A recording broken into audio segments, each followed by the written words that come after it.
आज आपण simultaneous linear equations अभ्यासणार आहोत. Simultaneous linear equations. Simultaneous linear equation याचा अर्थ असा होतो की जेव्हा दोन linear equations in two variables यांचा आपल्याला अभ्यास करायचा असतो तेव्हा त्या इक्वेशनला सायमल्टेनियस लिनियर इक्वेशन असं म्हणतात. Means when two linear equations in two variables at the same time they are called simultaneous equations. Simultaneous म्हणजे काय? एकाच वेळी. जेव्हा दोन चलातील रेषीय समीकरणांचा विचार केला जातो, एकाच वेळी केला जातो, तेव्हा त्यांना एकसामायिक पार्टिक्युलर काय म्हणतात? एक सामायिक समीकरणे. आणि in English simultaneous linear equations. आता ही दोन इक्वेशन एकाच वेळी कशी सॉल्व्ह करायची आणि त्याची उकल म्हणजे सोल्युशन कसं फाइंड आउट करायचं यासाठी आपण एक एक्झाम्पल अभ्यासूया. प्रॉब्लेम सेट प्रॅक्टिस सेट 1.1 मधलं पहिलं उदाहरण आपण यासाठी घेऊया. Practice set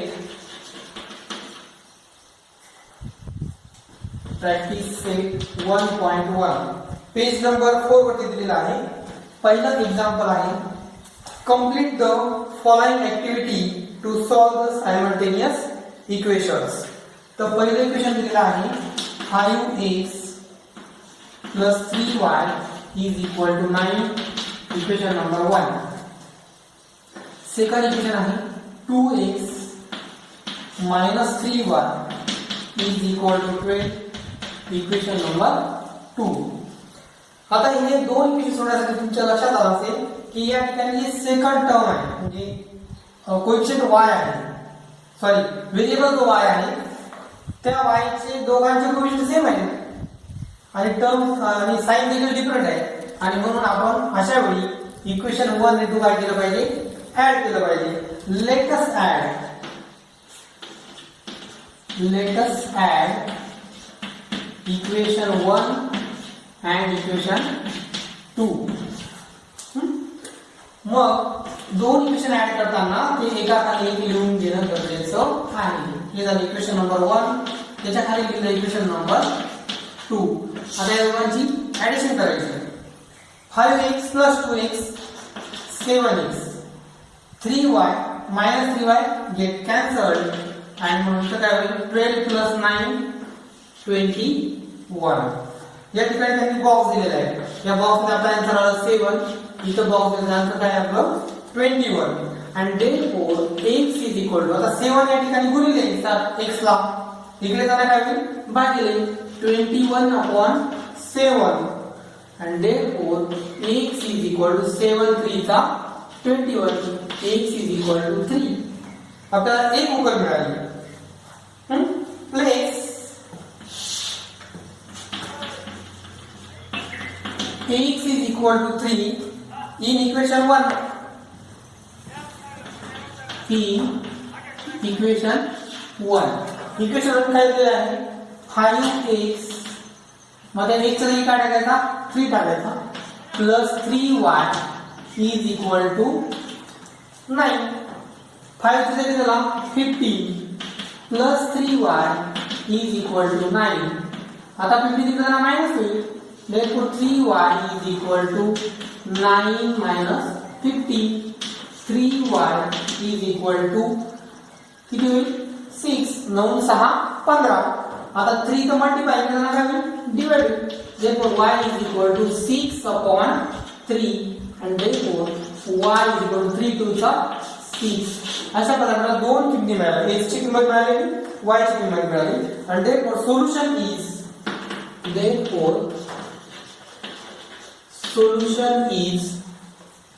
xy which is equal to x ची किंमत किती आहे 3 आणि y ची किंमत आहे 2. 3 and 2. This is the solution of these two simultaneous equations in this way. Okay. आता आपण सेकंड क्वेश्चन बघूया. तो दिलेला आहे solve the following simultaneous equations. आता ह्या पहिल्या प्रश्नामध्ये त्याने काही चौकटी दिलेल्या होत्या आणि आपल्याला गाईडलाईन केली होती की सायमल्टेनियस इक्वेशन कशा प्रकारे सॉल्व करायचं. आपण त्यांनी दिल्याप्रमाणे फक्त त्या चौकटी होत्या त्या भरल्या. या सेकंड एक्झाम्पल मध्ये मात्र आपल्याला पूर्णपणे स्वतःला सोडवायचं आहे simultaneous equation. Let us see question number 2. Solve the following simultaneous equation. त्यातलं आपण पहिलं उदाहरण बघूया. पहिलं उदाहरण आहे 3a plus 5b is equal to 26. Let us see first example.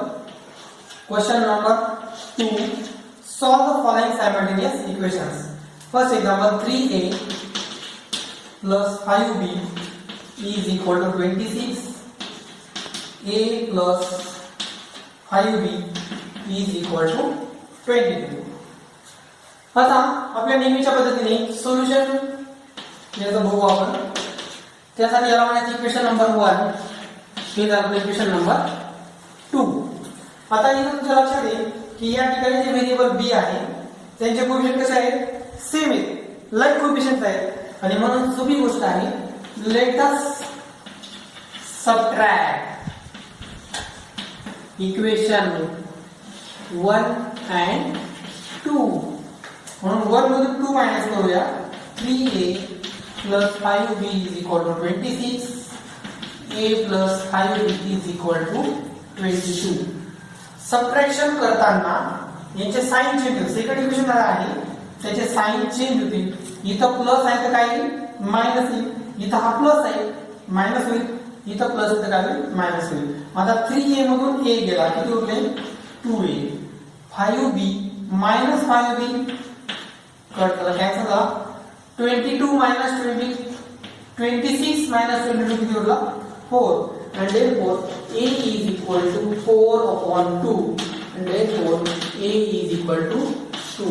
अशा प्रकारे एक उत्तर मिळाले.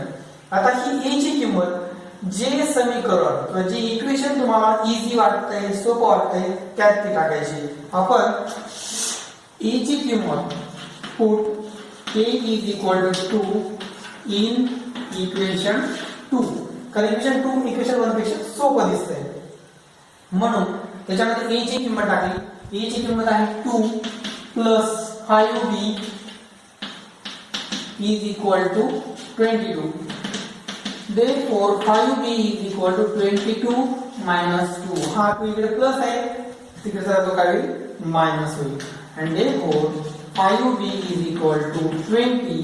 इथं हा 5 या b ला काय आहे मल्टिपल आहे तिकडे जरा काय होतो divided 20 upon 5 and therefore b is equal to 4.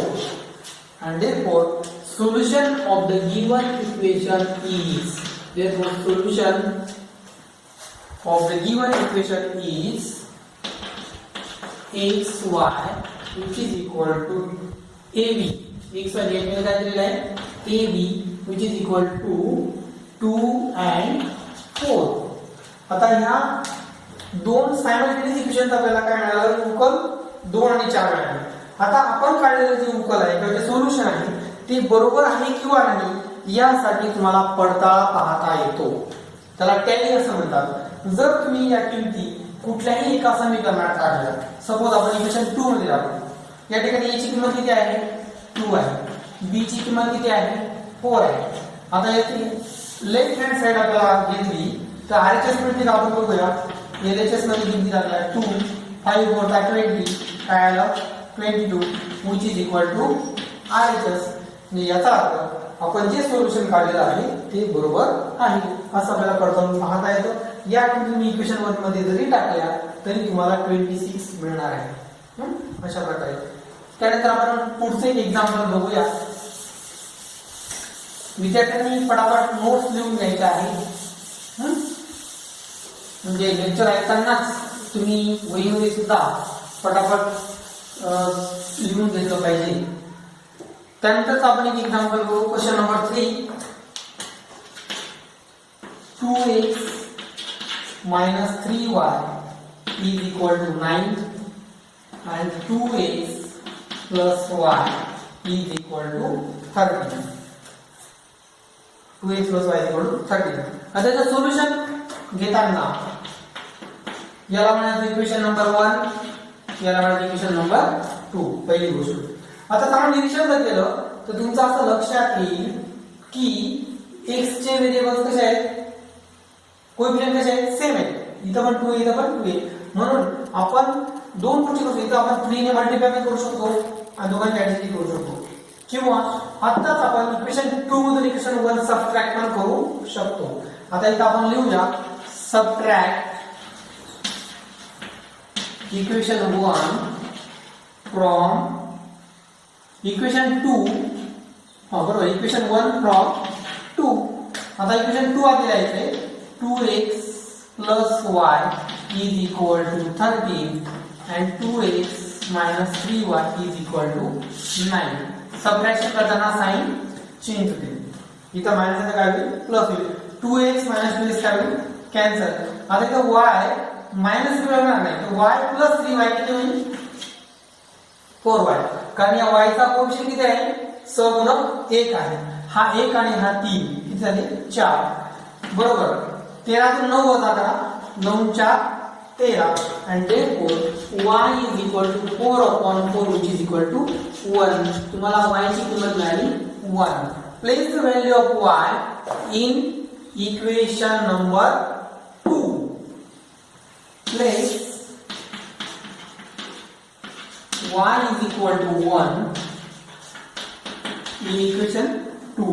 Equation 2 मध्ये दिलेला आहे 2x plus y. y ची किंमत या ठिकाणी 1 आहे, is equal to 13. Therefore 2x is equal to 13 minus 1. Therefore 2x is equal to 12.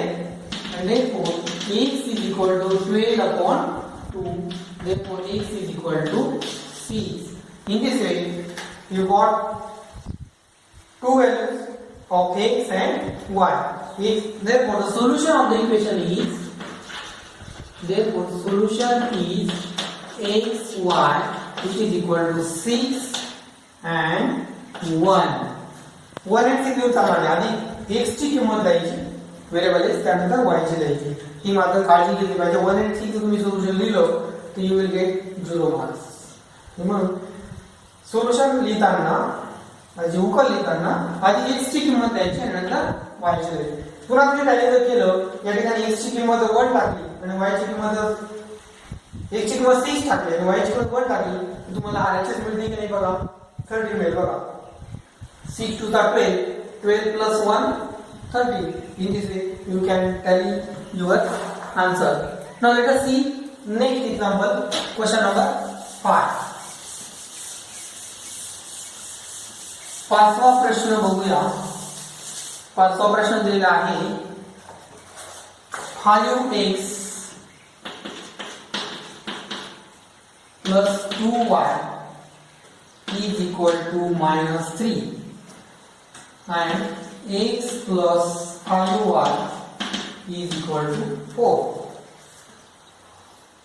Minus 3 and x plus 5y is equal to 4. Okay, let us see how to solve these two simultaneous equations. आता जर आपण निरीक्षण करायचं आहे, आपल्याला कुठल्या व्हेरिएबलचं coefficient सारखा दिसतोय का, नाही दिसत आहे. मग आता इथे बघा इक्वेशन नंबर 1 म्हणायला, याला म्हणा इक्वेशन नंबर 2. आता तुमच्या लक्षात आलं की तो या x चा कोएफिशियंट 5 आहे. मग याला 5 ने मल्टिप्लाय करायला काय हरकत नाही. म्हणून या इक्वेशन नंबर 2 ला 5 ने मल्टिप्लाय करूया. इथे लिहा multiply equation 2 by 5 and therefore we get 5x plus 5 चा 25y, 5 4 चा 20. This is our equation number 3. आता इक्वेशन 1 आणि 3 मध्ये बघा आपल्याला इक्वेशन 1 3 मधून सबट्रॅक्ट करता येईल. म्हणून इथे लिहा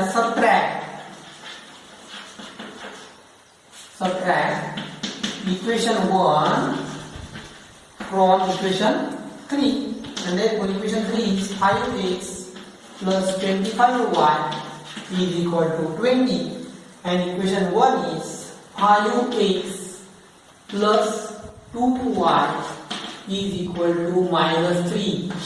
साइन चुकायचं नाही, जे साइन दिलेलं आहे -3 ते तिथं बदलायचं. आता आपण काय करतोय, सबट्रॅक्शन करतो आहोत. म्हणून चेंज द साइन. इथं मायनस काय होईल, प्लस होईल. हे तुमचं इक्वेशन नंबर 3 आहे आणि इक्वेशन नंबर काय आहे 1. आता इथं 5x आहे मायनस 5 गेट कॅन्सल. 25 मधून काय मायनस करायचं आहे 2 मायनस करायचं आहे. काय मिळेल तुम्हाला 23y. इथं 20 प्लस 3 झाला हा 23 and therefore y is equal to 1. 23 upon 23 is equal to 1. Now place the value of 1. Place y is equal to 1 in equation. कोणत्या इक्वेशन टाकायची तुम्ही ठरवा. इक्वेशन नंबर 2 मध्ये टाका नाही का, कारण मायनस म्हटलं की जरा घाबरता ना तुम्ही, म्हणून जिथं पॉझिटिव्ह साइन आहे शक्यतो ते इक्वेशन तुम्ही निवडायचं आहे आणि म्हणून आपण इक्वेशन नंबर काय घेऊ 2 घेऊ. आता इक्वेशन 2 मध्ये त्याला y ची किंमत प्लेस करायची आहे. x + 5y 5 * 1 = 4. ज्या ठिकाणी y 51 येणार y ला मल्टिपल आहे 5 * y म्हणून x + 5 is equal to 4. 4 minus 5, therefore x is equal to -1. What value of x? And then the solution of this equation is xy, which is equal to -1 and 1. So simple. -1 and 1. किंमत टाकून बघा तुम्ही. x ची किंमत किती आहे -1 plus 5 into 1. 5 into 1 5. 5 minus 1 4. आले की आपण अशा प्रकारे. Now will see again next one example. Question number 6 बघूया. थोडासा तो डिफिकल्ट वाटतोय आणि म्हणून मी तो प्रश्न तुमच्यासाठी घेतोय. क्वेश्चन नंबर 6 बघा. प्रश्न असा आहे 1/3 x plus y is equal to 10/3. Second equation आहे 2x plus 1/4y is equal to 11/4. अशा प्रकारे तुम्हाला